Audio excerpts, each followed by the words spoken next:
Welcome students. আমরা যে চ্যাপ্টারটি আলোচনা করছিলাম অংশীদারি কারবার, শেষ দিকের অঙ্কগুলো এবার করব। তো 14 পর্যন্ত আমাদের হয়েছিল, 15 থেকে শুরু করছি। 15 অঙ্কটি কি বলেছে দেখে নিচ্ছি। পূজা উত্তম মেহর এত টাকা দিয়ে একটা অংশীদারি কারবার শুরু করছে। তাহলে দেখি প্রথমে পূজা উত্তম ও মেহেরের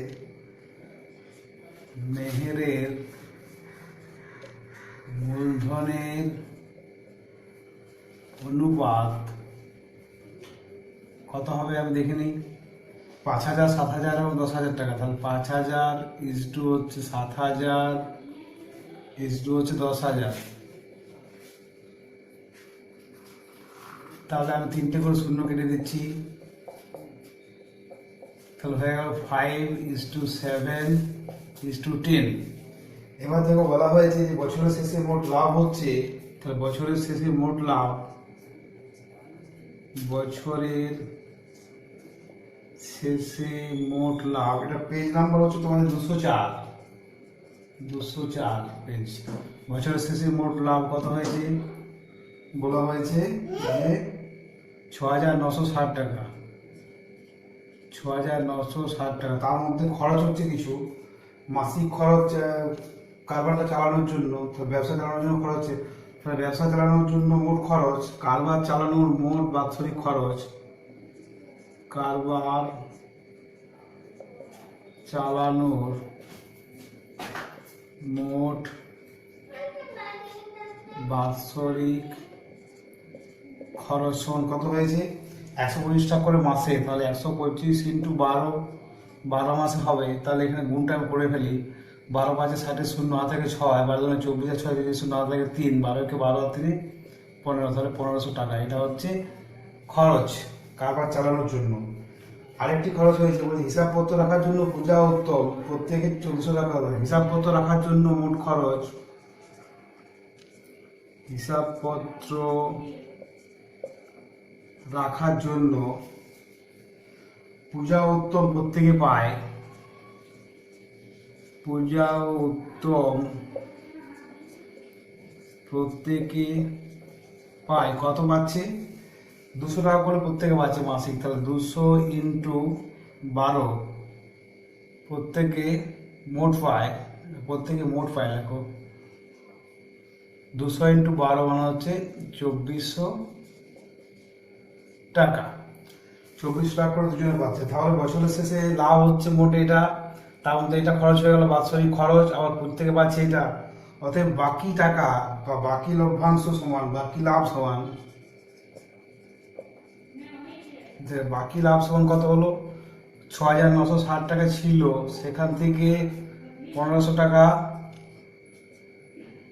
খরচ হচ্ছে কারবার চালানোর জন্য। আর হচ্ছে দেখো 2,400 ইন্টু 2, দুজনেই প্রত্যেকে পাচ্ছে। তাহলে এটা মাইনাস করতে হবে, এটা প্রত্যেকে এটা নিয়ে নিচ্ছে। তাহলে 6,960 হয়ে গেল কত 6,960 মাইনাস 1,500 প্লাস 4800 মানে হয়ে যাচ্ছে 6300 সমান হয়েছে 660 টাকা। এবার এই টাকাটা মূলধনের মধ্যে ভাগ হবে, তাই তো? অতএব তাহলে এই টাকাটা মূলধনের মধ্যে ভাগ হবে। অতএব মূলধনের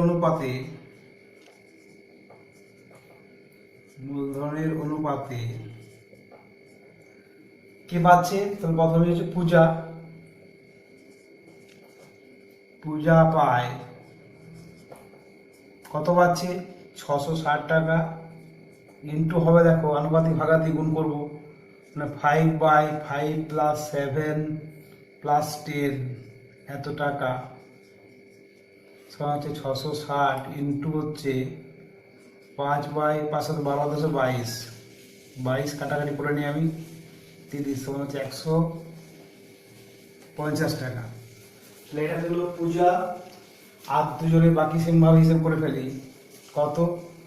তাহলে এটা হচ্ছে পূজা পেল, উত্তম পাবে, মেহের পাবে, বের করি মূলধনের অনুপাতে।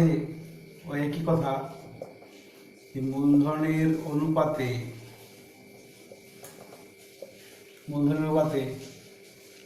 এটা আমি মুছে দিচ্ছি, তোমার এটা মনে থাকবে, আমার কোনো অসুবিধা নেই। এটা মুছে দিচ্ছি তাহলে সুবিধা হবে, আমার জায়গা নেই। মূলধনের অনুপাতে প্রথমে কি পেয়েছি? পূজা। উত্তম পাবে কত? মোট ছিল 660 টাকা, এটা মূলধনের মধ্যে ভাগ হচ্ছে, তাহলে 660 ইন্টু আনুপাতিক ভাগার দ্বিগুণ হবে। 5:7:10 ছিল, তাহলে 7 বাই ওই একই কথা 7-এর এটা কত যোগ করে হয়েছে 22, তাহলে এখানে 22 30 60 মনে হয়ে গেল 210 টাকা। এবং মূলধনের অনুপাতে মেহের পাবে কত? 660 ইন্টু হচ্ছে এই অনুসারে 10/30, তাহলে 30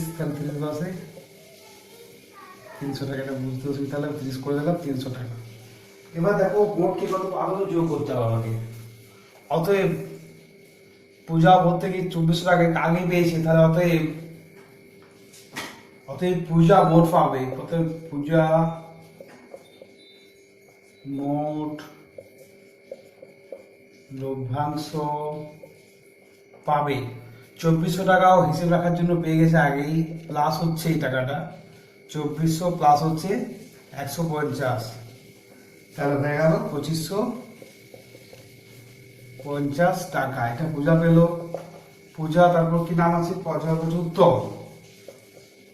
উত্তম মোট লভ্যাংশ পাবে, ও 2400 টাকা আগেই পেয়ে গেছে হিসেব রাখার জন্য, প্লাস হচ্ছে আবার এই টাকাটা পেলো, এই টাকাটা পাচ্ছে 210, সমান হচ্ছে 2610 টাকা। আর এটা কি পাবে? মেহের তো আগে কোনো টাকা পায়নি, মেহের মোট লভ্যাংশ পাবে, ওই যেটুকু পাচ্ছে সেটুকুই পাবে, ও তো আর বাড়তি কোনো টাকা পাচ্ছে না, শুধু টাকাটা ইনভেস্ট করে রেখেছে, বাকি কোনো কাজ করেনি। সুতরাং শুধুমাত্র ওই মূলধন অনুপাত যেটি পাবে সেটিই পাবে 300 টাকা। এটা হয়ে গেল অ্যান্সার। এটাও ভালো অঙ্ক পরীক্ষা থাকতে পারে। আশা করছি বোঝা গেছে। এরপরে আমরা শর্ট কোশ্চেনগুলো নিয়ে আলোচনা করব। এমসিকিউ যেগুলো বাকি আছে শেষ অংশটি সেটি নিয়ে আলোচনা করে দিচ্ছি। দেখো প্রথমে বলা হয়েছে 16 কি বলা হয়েছে? যে তিনজনের মূলধন বলা আছে, তাহলে লভ্যাংশ অনুপাত হবে। মূলধন অনুপাত লভ্যাংশ অনুপাত হবে, তো লভ্যাংশ অনুপাত হবে 200:150:250, 0 0 কেটে দিলাম, 5 দিয়ে কেটে যাবে, 5 5 25, 5 3 15, 5 4 20, তাহলে হয়ে গেল 4:3:5। তোমাদের দেখো যে অপশন দেওয়া আছে বি, সেটা রাইট হবে। তো প্রথম কোশ্চেনের উত্তর হয়ে গেল বি। নেক্সট আসছে দেখো শুভেন্দু এত শুরু করছে, ক্ষতি হচ্ছে 75 টাকা, শুভেন্দুর ক্ষতি হয়, তাহলে মূলধন অনুপাত কত হবে? একেবারে আমি করে দিচ্ছি, শুভেন্দুর ক্ষতি হবে 75 ইন্টু মূলধন অনুপাত কত হচ্ছে? মূলধন অনুপাত হচ্ছে 1500:1000, তাহলে এখানে দেখো 0 0 কেটে দিলাম, 5 5 3 15, 5 2 10, 3:2। এমসিকিউ তে উত্তর ঠিক থাকলে ফুল মার্কস পাবে। তাহলে সুতরাং আমি শর্টকাট করছি, আমি তো লেখালেখি করছি না। দেখো 5 একেবারে আমি করে দিচ্ছি, 5 3 5 মানে 5 15 45 টাকা, এটাই উত্তর হলো। আনুপাতিক ভাগে দ্বিগুণ করে দিলাম, লাভ আর লোকসান কিভাবে ভাগ হয়, প্রতিফলন সেভাবে ভাগ হবে, তাহলে 2 হয়ে গেল। এটা উত্তর চলে এলো তোমাদের এই প্রশ্ন উত্তর। এবার দেখো 3 এর কোশ্চেন বলেছে কি? তিনজন এত টাকা দিয়ে ব্যবসা শুরু করছে, লভ্যাংশ হচ্ছে এত, তাহলে ব্যবসায় নিয়োজিত করে, তাহলে শ্রেয়া স্মিতা, তো ফতিমা শ্রেয়া ও স্মিতার লভ্যাংশের অনুপাত যেটা হবে সেটা হবে মূলধন অনুপাত। বের করে নিয়ে আমি কত হচ্ছে? 50 টাকা, 100 টাকা এবং 150 টাকা পাচ্ছি। 50:100:150, তো 0 0 0 কেটে দিলাম, 5 দিয়ে 10, 5 3 15, তাহলে হচ্ছে 1:2:3। এটা হচ্ছে মূলধনের অনুপাত। লভ্যাংশ অনুপাতে মূলধন অনুপাত হবে। মোট টাকা বলা হয় যে ব্যবসাতে, তাহলে স্মিতা কত নিয়োগ করেন? অতএব স্মিতার নিয়োজিত মূলধন সমান কি হবে? মোট যে মূলধন আছে সেটাকে তার আনুপাতিক ভাগাতি গুণ হবে, মানে 3/1 + 2 + 3 ইকুয়াল টু হয়ে গেল 6000 ইনটু হয়ে গেল 3/6, তাহলে 1000 কেটে দিল 3000। দেখো 3000 টাকা তোমাদের অপশন দেওয়া আছে সি, তাহলে এটা উত্তর হবে। আশা করছি বোঝা গেছে। এরপর নেক্সট কোশ্চেন আমি চলে আসছি। নেক্সট হচ্ছে 4 কোশ্চেন। কি বলেছে? অমল বিমল ব্যবসা শুরু করছে, বিমলের লাগানো হচ্ছে ব্যবসায় বিমলের মূলধন। তাহলে ধরি বিমলের মূলধন সমান x টাকা, আমি ধরে নিলাম বিমলের মূলধন সমান হচ্ছে x টাকা। বেশি লেখার দরকার নেই, উত্তর করলে ফুল মার্কস পেবে। তাহলে 6 মাসের জন্য খাটছে, তাহলে এটা দেখো বিমলের লাভ, অমলের লাভ, বিমলের লাভ। তাহলে অমলের লাভ, অমলের টাকা হচ্ছে কত? 500 ইন্টু 9। বিমলের কত? বিমল 6 মাসের জন্য খাটছে, তাহলে 6 মাস ইন্টু x টাকা সমান মূলধনের অনুপাত। লাভের অনুপাত কত হয়েছে? বিমল লাভ পেয়েছে, অমল লাভ পেয়েছে কত? 69 মাইনাস 23, 69 মাইনাস 46 টাকা। এটা হচ্ছে তোমার অমল আর বিমল লাভ পেয়েছে 46 টাকা। তাহলে এখান থেকে তো বেরিয়ে যাচ্ছে আমার, কাটাকাটিগুলো করে নিই, বা এটা কাটাকাটি একবার করতে পারি। দেখো 500, তাহলে এটা লিখে রাখছি আমি 3 3 9, 3 2 6, তাহলে 5 3 1500 বাই 2x ইকুয়াল টু হয়ে যাচ্ছে এখানে 23 বাই 46। কাটাকাটি করি, 23 2 46, এই 2 এদিকে কেটে গেল, তাহলে x সমান হয়ে গেল 1500 টাকা। তোমাদের যে উত্তর দেওয়া আছে তার সাথে এই অপশনটা হবে রাইট। এটা হয়ে গেল। নেক্সট আমি ক্লাস 5 এর কোশ্চেনে কি বলেছে? বলেছে লভ্যাংশের অনুপাত। লভ্যাংশের অনুপাত আর মূলধন অনুপাতের সাথে সমান। তাহলে লভ্যাংশের অনুপাত এক মাস হবে সেই অংশের কারবার, মিশ্র অংশের কারবার অল্প, তাহলে নির্ণয় অনুপাত একেবারে করে দিচ্ছি আমি। দেখো 500 ইনটু 9 ইনটু হয়ে যাবে 600 ইনটু 5, তাহলে 5 9 কত? 4500 ইনটু হচ্ছে 5 6 30, মানে 3000। 0 0 0 0 15 3 45, 15 2 30, 3:2। তাহলে এটা এই অপশন। আবার আমি বলছি, এমসিকিউতে উত্তর ঠিক থাকলে ফুল মার্কস, এখানে কিন্তু করে দেখাতে হয় না, নিজে বুঝতে পারলে হবে।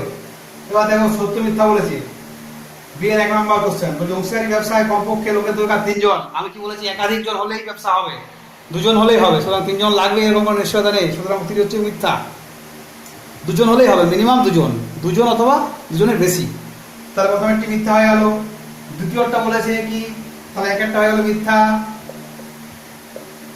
মিথ্যা। দুইয়েরটা কি বলেছে আমি দেখে নিই। এটা দুইয়েরটা কি বলেছে? দুইয়েরটা বলেছে যে বিয়ের এগুলো বিয়ে সত্য মিথ্যা। রাজু আশিকের মূলধনের অনুপাত হচ্ছে 5:4। আর বলেছে রাজু পাচ্ছে 80 টাকা, তাহলে 80 পায়। তাহলে রাজু পায় যদি 80 টাকা, তাহলে 5x সমান যদি 80 হয়, তাহলে x সমান হচ্ছে 16।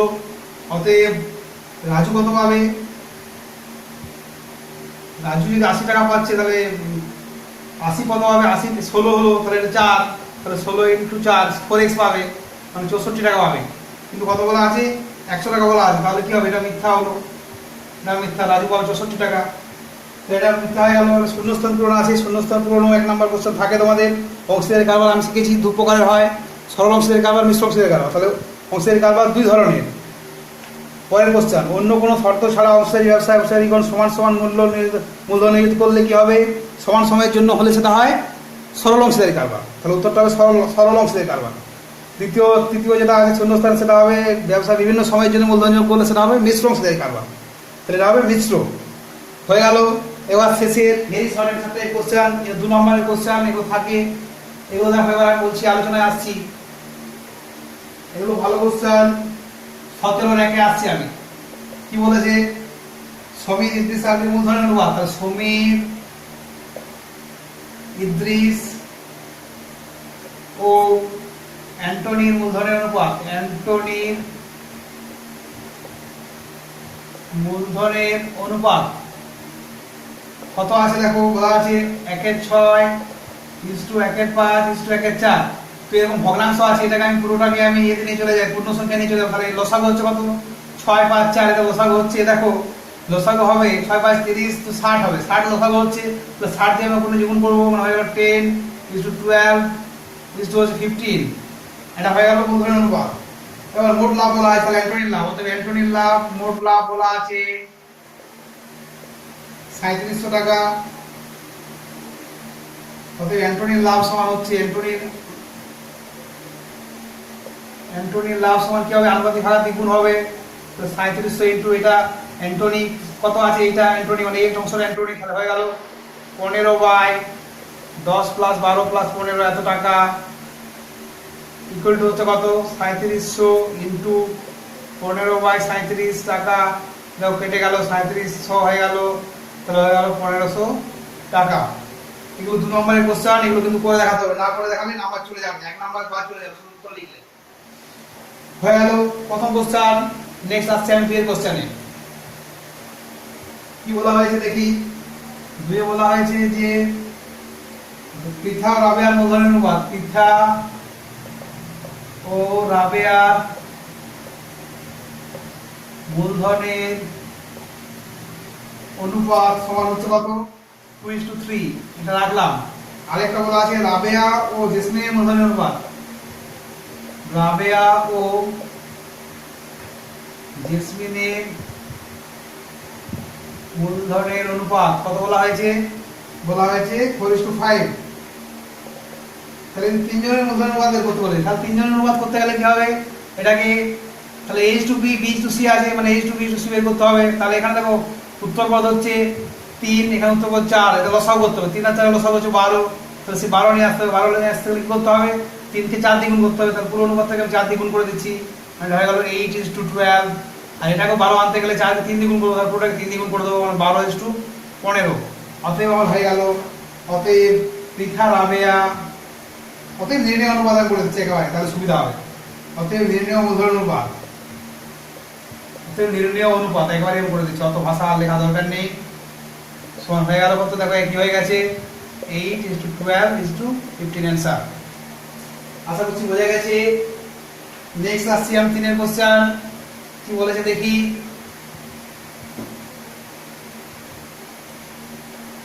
বলছে দুজনের একটি অংশের ব্যবসায় মোট লাভ হয় 1500 টাকা, রাজীবের মূলধন এত টাকা, লাভ হচ্ছে এত টাকা, আপনাদের মূলধন কত হিসাব করি। তাহলে দেখো এখানে খুব সহজে হিসাব করে নেওয়া যাবে যে, তাহলে এখানে প্রথমে আমি বলে দিই যে রাজীবের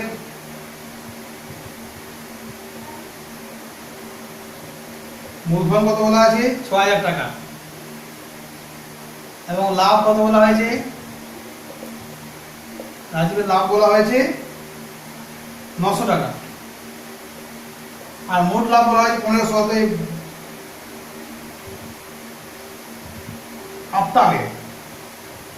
আফতাবের লাভ কত হবে, আফতাবের লাভ সমান মোট লাভ হচ্ছে 1500 টাকা, থেকে 900 টাকা বাদ চলে যাবে, তাহলে হলো 600 টাকা, তাই তো।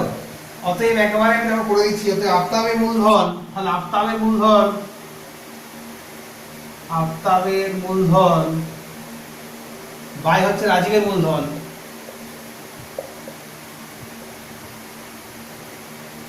সমান লভ্যাংশ লসের অনুপাতে হয়ে যাবে, 600 বাই হয়ে যাচ্ছে 900।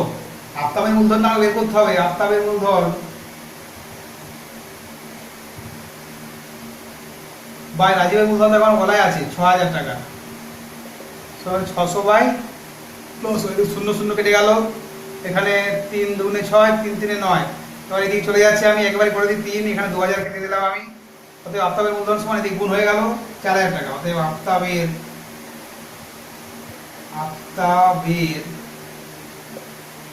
মূলধন সমান কত হবে 2000 × 2, মানে হয়ে গেল 4000 টাকা, অ্যান্সার হয়ে গেল। এবার পরের কোশ্চেন আসছি আমি, কি বলেছে দেখি। পরের কোশ্চেন, বইয়ের কোশ্চেনগুলো আমি বেশি করে আলোচনা করছি না, কোশ্চেনের উপর জোর দিচ্ছি না এই জন্য, কারণ কোশ্চেন তোমাদের বই থেকে পেয়ে যাবে, বইয়ে আছে, আমি কোশ্চেনগুলো তো ডিটেলস যাচ্ছি না। বলা হয়েছে তিনজনের মূলধন অনুপাত, প্রথম ব্যক্তির লাভ এত হলে ব্যবসায় মোট কত লাভ হয়েছিল হিসেব করি। বেশ, ঠিক আছে, তাহলে ধরি তিনজনের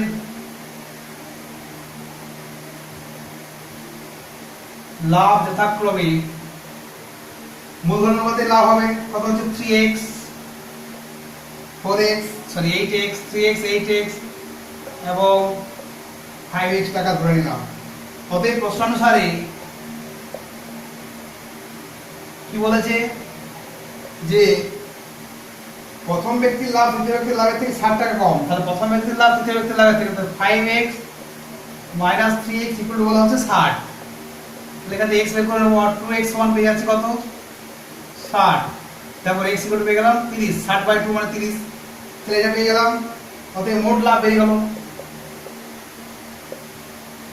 কত হবে এগুলো যোগ করে দেবো আমি, তাহলে 3x plus 8x plus 5x টাকা, 3 8 11 বাই 16x, 16 ইন্টু 30 সমান হচ্ছে 480 টাকা অ্যান্সার। আশা করছি বোঝা গেছে। এবার তোমাদের শেষ কোশ্চেন কি বলা হয়েছে দেখো, জয়ন্ত অজিত কুণাল মোট এত টাকা দিয়ে ব্যবসা শুরু করছে। 5 কোশ্চেন 17/5, বছরের শেষে এত টাকা লাভ হচ্ছে, তাহলে জয়ন্ত কত টাকা ব্যবসায় নিয়োগ করেছিল আমাকে হিসেব করতে হবে। বেশ, তো দেখো তাহলে আমি ধরে নিচ্ছি যে এখানে তাহলে জয়ন্ত অজিত এবং কুণালের মূলধনের অনুপাত, জয়ন্ত অজিত ও কুণালের মূলধনের অনুপাত সমান কত বলা হয়েছে, 800। মূলধনের অনুপাত লাভের অনুপাত যা হবে সেটাই মূলধনের অনুপাত হয়ে যাবে, 1000 ইনটু হচ্ছে 1200, কারণ লভ্যাংশ অনুপাত আর মূলধন অনুপাত সেম হয়। তাহলে এখানে দেখো কাটাকাটি করে ফেলি, 1 2 0 2 0 2 0 কেটে গেল, 2 দিয়ে কাটবো, তাহলে 4:5:6 এটা হয়ে গেল। এবার আমি কি বলেছে, তাহলে জয়ন্ত কত টাকা নিয়োজিত করেছে, অতএব এখানে তুমি লিখে দিতে পারো পাশে, যেহেতু মূলধনের অনুপাত সমান হচ্ছে লাভের অনুপাত, এই কথা লিখে দিতে পারো, না লিখলেও ক্ষতি কিছু নেই।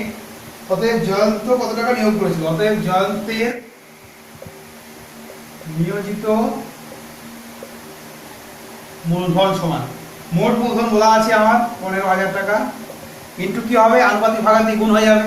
তো প্রথমে একটা জয়ন্ত মানে 4/4 প্লাস 5 প্লাস 6 টাকা ইকুয়াল টু কত হবে, 15,000 ইন্টু 4/4 5 9 15 এত টাকা, তার 15 কেটে গেল 1000, মানে 4 ইন্টু 1000 মানে হয়ে গেল 4000 টাকা। আশা করছি তোমরা বুঝতে পেরেছো। যদি তারপরেও কারো কোনো সমস্যা থাকে অবশ্যই কমেন্ট সেকশনে জানাবে, আমি তোমাদের উত্তর দিয়ে দেবো। প্রত্যেকে ভালো থাকবে এবং অবশ্যই পড়াশুনোটা ঠিকমতো করতে থাকবে। ধন্যবাদ।